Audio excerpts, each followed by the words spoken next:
Hello, and welcome to Mental Health Matters Podcast. I'm your host, Liz Lang, and I'm here with Dr. Mark Burton. In this podcast, we will talk about all things mental health. Thank you so much for joining us.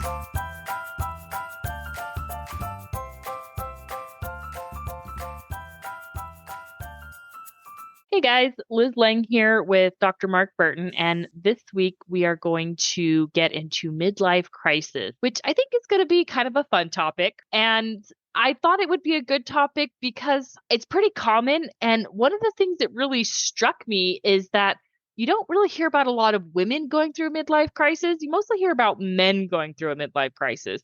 And so we're going to get into that. I think women do. I think it's just I think different. it's later. Yeah, I think it's different and later. Yes. And so we will get into that, but we're going to start off by what's considered a midlife crisis. The first thing I want to do, I would like to throw out, maybe we should change this name. Okay. Crisis doesn't work for me. Okay. How about midlife reevaluation? Sure. I think a lot of it, and when I tell my story, which I will later on, and the people that I have, I've worked with, well, mostly men and some women, though, who are doing it, it's about a reevaluation of where they are in their life. So I have no idea how that term came. The midlife makes sense just because I don't know what the average age is for this. I've never seen any research done on it. I would guess it's around from 35 to 50 is when most people start experiencing that. So that, the term midlife crisis, I suppose it's how you view it. Like, mine, I never saw it as a crisis, but more of a reevaluation. Crisis seems big to me, like a really big word. Okay. I mean, there are a lot of crises in life, right? I don't know that this is one of them. So when I think of midlife crisis, I think of the classic male in his 40s. He divorced his wife. He gets the fancy sports car and a new young wife. That's a crisis. Now, I don't think that, I think that might be, maybe that's like a caricature of what a midlife crisis really is. I think it's a caricature. I think you're right. And I think the reason it's a very ineffective way of approaching a reevaluation of one's place in life. And so, yes, it's the thing we often think of as a red sports car. But I don't know many people who do that, who divorce their wives, get a red sports car to a younger wife. I don't know either.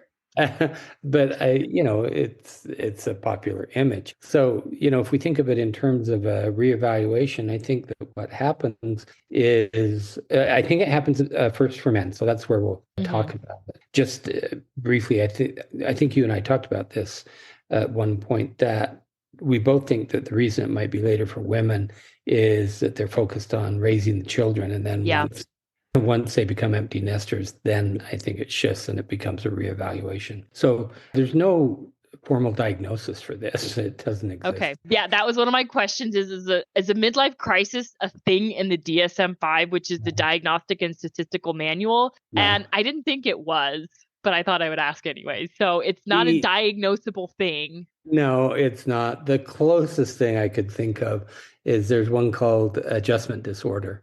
Okay. And to me, it's kind of the catch-all for you're not adjusting well to whatever changes are going on in your life right now. That sounds more like temperament or someone's disposition in general, like a lifelong chronic thing. When I think of disorder, I think of like a chronic thing. Am I wrong in that? Yeah, because it can be temporary too. Okay. It doesn't have to be chronic. But the reason, for instance, adjustment disorder, I use that quite a bit. One, because it's not depression, it's not anxiety. And honestly, you have to be really careful on insurance forms to give people a diagnosis of anxiety or depression, because it can really mess up their future lives. Depending on, what they do for profession, it can, impact their ability, say, to get life insurance, things like that. Really? So you have to be really careful about the diagnoses. And I mean, adjustment disorder seems like it fits a lot of situations. So I only ever give a diagnosis if I have to submit insurance. Okay. Otherwise, I don't. I think that's probably true for many psychologists. Now, if you're a psychiatrist, you're probably going to give a diagnosis every time, anytime you see someone. But for me, It's not that helpful because we're talking about behaviors, Hmm. and sure, the behaviors might fit a particular diagnosis, but I don't know that the label's that helpful, Yeah, really. I can see that. And I think that maybe leads into something that we were talking about just before we started. And that's that I think sometimes people can go through this cycle of depression. Hmm. And it doesn't necessarily mean it's chronic, and there may not even be a reason for it. And it may be something completely new. And maybe this is why kind of what a midlife crisis really is, here you are in your late 30s, maybe early 40s, and you're looking at your life and all of a sudden you're just unhappy and you can't figure Well, out why. here's how I think that fits with, because I think you're right. And I think there's a reason, though, that there's certainly depression or sadness involved. And I think that for me, the common theme that I see in depression, there are a lot of other themes, but the common theme is that a person feels like either all or part of their life is out of their control. And so if we look at the reason, or what I think are some of the reasons that people might go through a midlife reevaluation, I'm going to start using the new term. Midlife reevaluation. Midlife reevaluation is, and these are in no particular order. So again, I think we're talking generally about men. Now, it's a Hmm. generalization, but it kind of fits. I think in the early years of a male's career, the focus is a lot on making money and, Hmm. supporting the family. You want to have a family. And so that's the focus. And often this to me seems unreasonable that we really ask young people age 20 to 25 to pick a career for the rest of their lives. Yeah, How does that make sense? I just don't right. see how that makes sense because what appeals to you at 21, 22, 23 is, I mean, hopefully it appeals to you when you're 50, but there's a really good chance that it won't. And so I think part of it is so they're focused, they choose a career, they're making some money, but then you get to a point where you start to reevaluate your life and you think, what do I really want? Do I want this type of job where maybe there isn't a lot of meaning? Because if your values start to change, which I think they do through the Hmm. lifespan. And so, the value of getting a career, making some money, supporting your family, I think the value often shifts to what impact am I having on the world? What positive impact am I having on the world? And often, I find this, I'm going to make another generalization. I find this often in attorneys. Okay. And certainly not all attorneys. I have several attorney clients who are really happy with what they do, but Hmm. often attorneys, I think they get into that the big firm type of situation, and what's really hard for them is they have to account for the way they account for their time is in 6 minute increments. Now, can Oh, you wow. imagine trying to bill out your time in 6 minute increments? I think that would be so hard to do. It sounds And exhausting and really unreasonable. right. And then a lot of attorneys, and I had an attorney, this was an attorney who worked for me. I really like this guy. And he said, I wake up every morning and think, whose life am I going to screw up today? Oh, wow. And it's not that he wanted to, that because this guy really is a compassionate guy, but Hmm. it's just the nature of the work Yep. that for attorneys, often it's about contention. I mean, if you think about it, it's almost all Yep. contention, right? Yeah. Unless you Yeah. I mean, there's some who do contract work, but if you're in the courtroom, you're fighting something. Yes. And in my practice, I've probably had more than just two, but I've had two attorneys who at some point midlife, 40s to 50s, they reevaluated their life. One went from, I think they were both pretty successful attorneys, and one was like a supervisor in a corporate firm over a lot of attorneys. And what he did is he became a school teacher and he Mm. went and he loves it. Okay. He absolutely loves it. And so it's a reevaluation of, do I want to be doing this? Do I feel stuck? So this is how it goes. This is, I think, how it goes back to depression. I think sometimes, and I've run into attorneys who don't like what they do, but they feel stuck because of the money. Yeah. And a lot of people aren't able to change their lifestyle in such a way that they could change professions like that. And so in that way, they feel stuck. Like, I don't have Hmm. any options. What am I going to do? And I think that's often the cause of a depression. Okay. So something else that I've been thinking of that I also thought that could contribute to it is you start at a young age, oftentimes late teens, early 20s. So I mean, often you graduate high school, you go to college, you're 18, and then, you're 22, 23 graduating college and starting your career, and you're starting at the bottom. And then you Hmm. work your way up. And for so long, you have this goal, you have this aspiration of making it to something. Maybe it's you want to make it to a certain position or you want to make a certain amount of money. And then you actually get there, you get to that point, and either it's not all it's cracked up to be, or you're kind of like, well, what now? Here I have been working towards this whole goal and it's like I've achieved it. Now what do I do? Like what do Right. I have left? And oftentimes it takes people 10 to 15 years or 15 to 20 years to work into Right. that position. And so I think that could be another contributing factor is it's kind of like, well, now what? I've achieved it. So what do I do at this point? Right. And so I think it can be, to me, that speaks to we like challenge, or a lot of us like challenge and Hmm. growth. I have a client right now. I talked to this guy today, was a very successful surgeon, orthopedic surgeon, and is not anymore. And now is trying to figure out what he wants to do.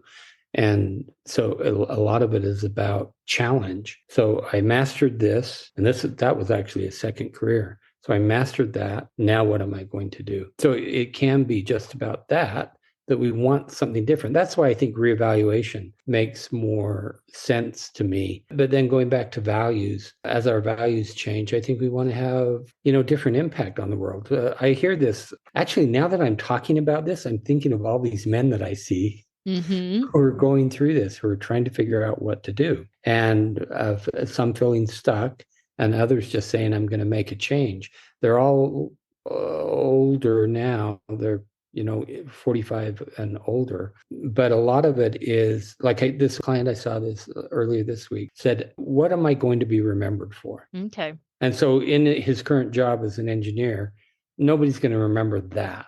At Hmm. least he thinks that's Right. true. This Sure. is his Right. perception. I don't know that that's true, but his perception is essentially that he's not making that big of a difference in the world. I think that's wrong, though, because I think he does make a difference in what he does. But yet his perception is, I want people to remember me for something that I accomplished. And so that I think often is the heart of that midlife reevaluation. Yeah, that makes sense. So this creates a pretty good segue into your midlife crisis. Right. And I think I Mid, hit mine fairly young. sorry, your midlife reevaluation. Reevaluation. Yes. Well, okay. See that as I was thinking about telling my story, that's why I came up with reevaluation. It didn't feel like a crisis to me at Okay. all. And so I was an engineer and I was a consulting engineer doing design work for industrial processes. And it was really fascinating. I'd go all over the country. I spent some time in Europe working for this company, but seeing like how they make automobiles or how they make aluminum foil or how they make toilet paper.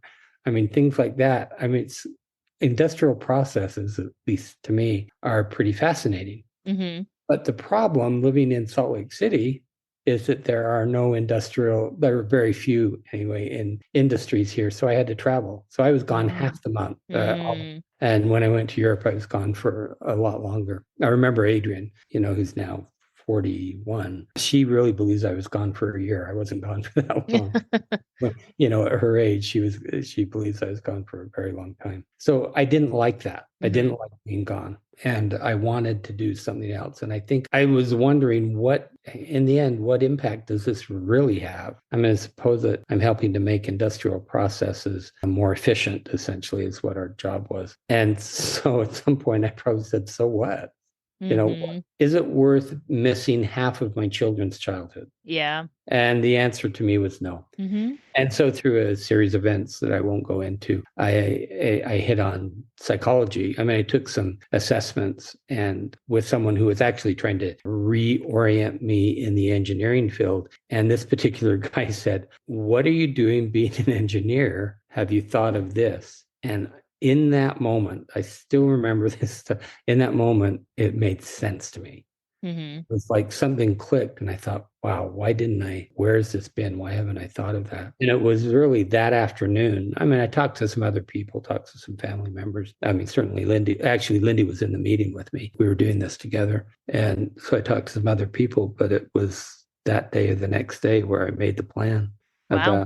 about what I was going to do. And for me to do this required me to go back and I had 9 more years of school Wow. after that, after I had a career as an engineer. It's the best decision, one of the best decisions I've ever made was Sure. that evaluation. I'm really glad. One of my only regrets in life is that I did not do this sooner. I would have Mhm. loved to have just started in my 20s, going to graduate school doing this, but it was still fine. And actually, as I've thought about it, I don't know that I would have been able to go through graduate school with very young kids. My kids Yeah. were older. My youngest one was, I don't know how old Chase was when I went back to school, but it just made it easier. Right. And so it's my understanding that Lindy was very supportive of this. Well, yes, and we Okay. actually ended up doing graduate school at the same time. Which that sounds really fun. Well, it was she had her initial degrees in finance, and she Mhm. worked for her father for a long time, and her father was in municipal finance. And so I started first. I went back to school, and I think it got her thinking about Mhm. it. And she didn't want to do the whole thing with the PhD, so she went to social work school and got her MSW. And she even stretched that out. At the time at the U, you could stretch it out to 3 years instead of two. And so for a time we were in graduate school at the same time. And then at the end, we were actually working at the Family Support Center at the same time. So we've been working together in some capacity for a very long time and have made that work. But yeah, so we both changed careers. The finance for her at the time, it just wasn't rewarding. And so this is, I think, brings up a good point, or something that is worth talking about, is the fact that, oftentimes you go through this midlife reevaluation, or you want to make this big change, or things aren't satisfying to your life in your life. If you're married and you have a family, and maybe that's probably why people often feel stuck, Yeah. is because here I am in my late 30s, early 40s, and I have a family to take care of. I can't just up and change my career, right? And so we'll get into maybe some ideas of how you can cope with this, with maybe some depression that might be associated with this midlife reevaluation. But I think before we get into that, I want to shift to women Uh-huh. and why it's often different for them. And it's not to say that women can't have this exact same pattern that men have had, Right. right? I I mean, agree. They can. absolutely. So I Mhm. think why it's so different for women is because often they have children. Some women choose not to. And so then, sure, this could happen to them in this Right. exact same pattern. Now, this is something that I watched my mom go through. So I have a brother there's an 8-year gap between my last two siblings. I've got two younger siblings, and there's an 8-year gap. And so when my youngest brother was about 12 years old, she kind of went through this identity crisis, you might call it. And maybe that's what it is for women, is it's this identity crisis. And so for 20 years of her life, probably 20 plus years, she was a mom. That was her Mhm. title. That was her job. That was what she did, was mom. That was her primary responsibility. And then all of a sudden, her youngest is 12 years old. He's a lot more independent. He doesn't need his mom anymore like he does. And she's got a bit of an identity crisis going on. And Mhm. so I think what really hindered her in this was that she put her marriage on the back burner. And my parents have since recovered from this and they're good now. But that really, really added to the stress. And it created a Yeah. lot of conflict for a while because she put so much time and effort, everything she had, into being mom. She's like, now what do I do? Who am I now? Mhm. And, I think for a lot of women, that makes sense, because for so many years you are mom. And then when you don't have mom as your main title because your kids are now grown and out of the house, that can create an identity crisis or Right. a midlife crisis. Right. I think that that's exactly right. And I'm working with an older woman. I saw her for the first time this week, and that's exactly what happened. Her identity is always solving the problems for the kids. Now she doesn't Hmm. have to. And so there is depression and some anxiety because she's lacking focus and a purpose. Yeah. So I think a lot of it is, I think it's important for us to have purpose in life. Hmm. It doesn't really matter what the purpose is, it has to have meaning to you. Yes. And so I hope our listeners aren't thinking that I'm being disparaging of some professions like attorneys, if it doesn't, because for a lot of people, that is a very rewarding career. Mhm. but for some it's not. I think that's true for all careers. And so with parenting, I think you have to make a shift to what does it look like to be the parent of adult children? Yeah. Because I think we can still be involved. I mean, Lindy and I are very involved, Yes. with our children and with our grandchildren. That hasn't happened for us, but we made the transition to not being the ones to help tell them what to do, Yep. to step back, and they're living their own lives and we're there in a supporting role. So I think you're right that often with women, not always, but often it has to do with the children growing up. And then even I think even with women who are raising children and have a career, Yeah. I think their priority is often about raising the children. Mhm. And so when that changes, they can do a couple of things. They can, go headlong into their career, which I've seen happen as well. And Yeah. that becomes more rewarding for them because they can really jump into it. Or, they'll hit, like a lot of men, they'll think, well, do I really want to do this? I don't want to do this job anymore. Mhm. And so you're trying to figure out, what do I want to do? Yeah. So one thing that I want to throw out here and, let my parents be an example to you is don't neglect your marriage. And so because if you keep that relationship strong, it will certainly help. And Right. you've got to find ways to or find time, make time to be a couple as well. Whatever that looks like between the two of you, don't neglect that.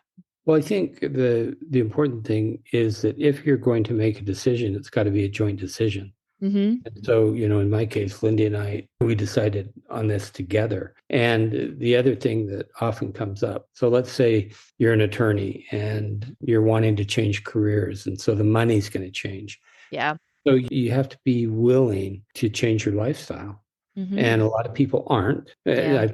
I've had, both types of people in my office, some who hate it and they want the lifestyle, so they keep doing it. But I think it's really hard to do that. And to make it effective, you've got a family, you've got a wife, you've got to sit down and say, do we want to make these sacrifices? And I don't know that, I mean, sacrifice is a word I've heard used in this context. I don't know if it necessarily is because I think it's choices. You're making choices. So if we go Yeah. back to what I said about depression and the common theme being that we feel like either all or part of our life is out of our control. Taking control means you're going to be making choices. Mhm. And if you make a conscious choice to say, we're going to, change our lifestyle in these ways, which then enable us to do this and this and this. And most people who do that, one, find that the depression lifts because they're in control. Yeah. They've made a conscious choice about how they want to live their life. When, as I go back to what I said earlier, at 21, 22, you're in college, and often we've made a choice of a career path, but then pretty often you feel stuck in it. And I hear this a lot. I just invested 4 years. Some people who get a master's degree, I just invested 7 years. Yeah. I am not going to change careers Mhm. because, they've got all this investment behind them. But still, if you're unhappy or if it doesn't align with your values, then I think it's important to make a different choice. And Mhm. it's hard. This is not an easy thing to go through. So if we go back to your your image of the red sports car, I think the divorce, the red sports car, the new young wife is a temporary feeling of being in Yes. control. But in Mhm. the end, it just comes back. Yeah. That's not my value system. And so they're right back where they were. Maybe they just buy another fast car. I don't know. Yeah. And, maybe it isn't feasible for you to make a shift, right? I mean, because Right. that might not be. I mean, because, Well, because of finances or family issues, I agree. yeah. You may So, not be able to. right. And so, at that point, or I guess another thing too is that this might be something that's going to take a lot of time. I mean, most people can't just up and quit their job today and go find a whole new career, right? And Right. so, That's hard to do. yeah, and so, just take a step back and really consider it and then, start making that plan, right? And maybe this is going to take 5 to 10 years. Maybe this is going to be a really lengthy process. If it's not feasible right now, well then okay, let's come up with a plan to see what we can do, to see what we can transition. Maybe we cut back and we buff up our savings account that we can make this choice, so we can do this thing, but I mean, if you feel stuck, well, find something to get yourself unstuck. Right. And that's a really reasonable approach and often, even having the plan, if it's a 5-year plan or a 10-year plan, that really what you're doing is you're making a choice, Hmm. and that gives you a sense of control. But I also think that if there's a situation where you just can't do anything different, then I think that you could focus on, is there something else you can do, say, like volunteer work or something where it does give you some value or some meaning? Is there something you can add to your life that would give you the meaning? And so you work at a job so you can earn some money and live, and then you have some other interests that are more meaningful to you. That often works for Hmm. people. Sometimes it It's doesn't. it's a great time to pick up a hobby, Hmm. right? Learn a new skill, learn something different. That could help fulfill a need right there, or, help give you that sense of control. I mean, this isn't related, but, Curtis recently got into guitar. I mean, Hmm. Oh, we did. yeah, I mean, Classical in or folk or what kind? uh Rock? rock, electric. So his dad, Heavy when metal? I can see Curtis doing heavy metal. I mean, more like classic, think 80s Okay. rock. So, Okay. okay, so when his dad moved in with us, he brought like 20 guitars. I mean, I'm only exaggerating a little bit, 20 but guitars. Wow. okay, I mean, at least a dozen, minimum a dozen guitars moved cross country with him. And now I wish you could hear Bill play because he is phenomenal. He's a Uh-huh. really talented guitarist and he's been doing this lifelong. So, Curtis was like, I kind of want to pick this hobby up. Now, and Bill owns this. He's not a very great teacher because I mean, Curtis is like, well, how do you know when to do this and when to do this? And Bill's like, I just feel it. And Curtis is like, that doesn't teach me That's not that anything. helpful, is it? No, no, it's not. Anyways, and so, but, I mean, and it was really great because Curtis was able to find a connection with his dad, but, pick up a hobby, do something, and buy a bike. Bikes are a Well, lot cheaper. right. I mean, and I'm biased, but bikes are a lot cheaper than sports cars. Right. And what you're talking about is really just changing up your life a little bit. Yeah. And sometimes that might be all that's needed. Hmm. It's true that we focused a lot on career, but it doesn't have to be about that. It Yeah. could just be that you want something else in your life. And I agree with you, taking up a hobby, biking, running, things Hmm. like that, give a lot of meaning to people. And you know what happens often when you do those types of things is you then enter into another community, which goes back to Yep. some of the things we've talked about before, that what really gives us meaning and happiness in life is community and connections. And Hmm. so doing a hobby can often lead to that. Yeah. And I mean, I think we'd be remiss if we didn't talk about, regardless of your situation, if you're starting to go through this depression or if you're starting to get sad and unhappy, exercise is a really great place to Yeah. start. Yeah. It doesn't have to be intense, right? Like, I mean, you don't have to go out and start biking 50 miles. It can just be going for a walk every day, doing something to elevate your heart rate. So here's the interesting thing and I'm not going to remember the brain areas that are involved, but the exercise, like walking, exercising, you're moving forward. And it's Mm, more than just symbolic because, in a lot of ways that's symbolic. Okay, my body is moving forward. There's actually something physiological that's going to help your brain as you're moving forward to help you get unstuck. And so in depression, certainly, we try and get people moving. It's very hard to do, yeah. but it's that actual forward movement that helps them get unstuck. So mentally, so the physical forward movement helps you become unstuck mentally. Which is, I mean, good to keep in mind. Maybe And that's why people buy the cars because they start moving forward well, they really start moving fast. forward. I don't know. I think it gives them this temporary feeling Uh-huh. of, aren't I cool? People are looking at me, or now this hot young woman wants to go out with me just because I have this car. so, so it's pretty temporary, I think. So, I mean, Curtis and I joke about it and call it the midlife crisis car, but he has a midlife crisis car. What's his Uh, midlife crisis car? So for a long time, it was a Lotus Elise. And then he realized how expensive they are to maintain. And so now he wants a Corvette because that's Oh, you more. mean so he doesn't have one, he wants one. Yes, yes. Oh, No, he has it picked out. I mean, and we joke about it and call it the midlife crisis car because there's absolutely no logical reason or no economical reason to own a really fancy sports car. It's almost like pure pleasure. Maybe right. that's what plays into it. I remember you told me this either last week or the week before, and my comment about the Corvette is do it before your knees go bad. Yeah. Because if you wait till your knees go bad, it's really hard to get in and out of those low-lying cars.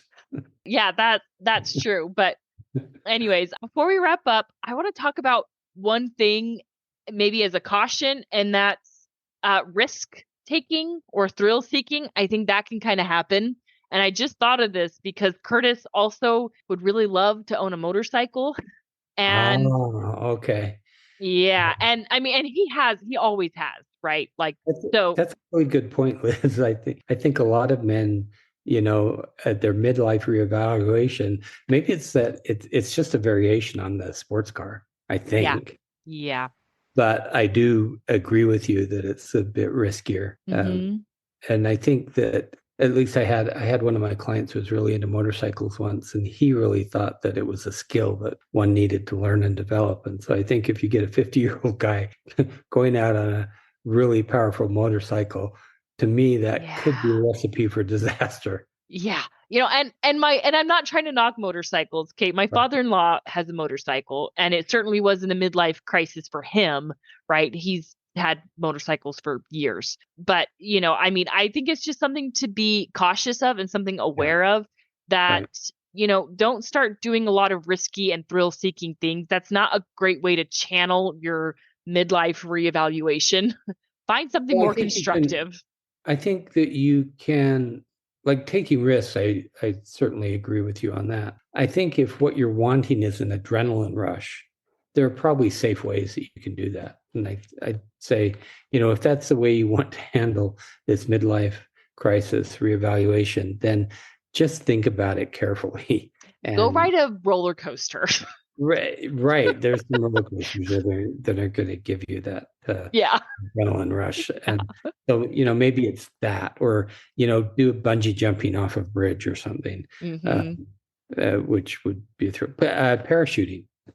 There we go. Yeah, man, now I'm getting anxiety here thinking about all this. All the things that Curtis could do. Oh, goodness. Thankfully, he's got a good head on his shoulders, that one. Good. But I agree, risk taking is not the way to solve this. Yeah, be aware of it, that if you kind of start feeling that, you might want to maybe step back and say, okay, what's really going on here? Right. All right. So next week, we are going to get into blended families, which I'm surprised has taken us this long to get to this topic because it's really common. It is. Nowadays. And it's really tricky, and it can be a tough situation. Yes. Yes. Yep. So we're going to get into that, and we will see you all next week. Have a good week, everyone. Have a question for Dr. Burton? How about a topic you'd like us to cover? Send us an email at mentalhealthpod21@gmail.com. This podcast was produced and edited by Liz Lang. Music is by Audio Lounge.